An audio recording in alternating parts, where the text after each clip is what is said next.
Education is the key to success, and it is important in evolving the human civilization. In the early days in the primary levels, teachers were fed for they would gain hard to what they would call instilling discipline. However, as time went by, other methods of instilling discipline were preferred too, as it came to light that too much caning only created one more hardcore on the pupils. Who shall I be? Currently, in many schools, caning is a dead or a dying culture, and according to a university lecturer in Isaac University, killing the cane habit has also softened the pupils, and the use of diplomacy disciplining has and is successfully picking up. Okay, one thing I can say is that there are so many ways of disciplining a child. If that child has made a mistake or is not disciplined, number one, you can give the child a punishment. That is, you can give any kind of punishment that does not does not actually inflict pain.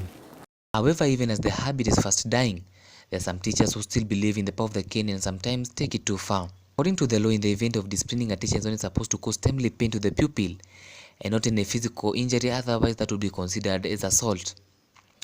Last week, it came to the limelight that a teacher in Kiambu's County Rural Primary School had assaulted a pupil with a pipe in the name of discipline.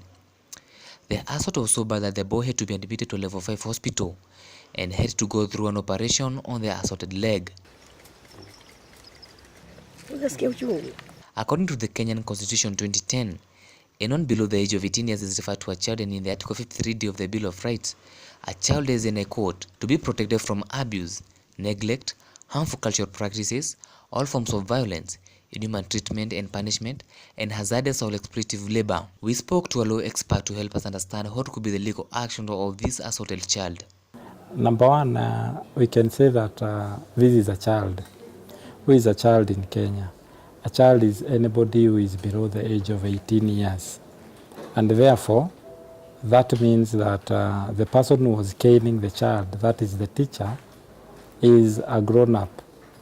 And therefore, when you look at that incident, it means that the teacher has there is no case.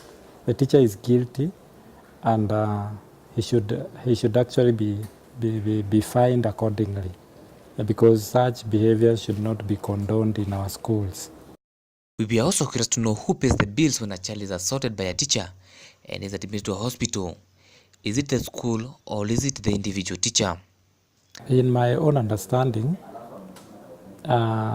workers are assets of the organization, and when they are assets of an organization, then the organization should take care of the assets that have caused the damage. In this, I mean that the school should be the one paying the parents or cater for the bills of the child that was caned. On the other hand, the school can come to an agreement with the teacher who was involved in the caning, so that they know how much he's willing to part with, and the school then can come and help the teacher. Michael Kuria for PTV, Law and Order.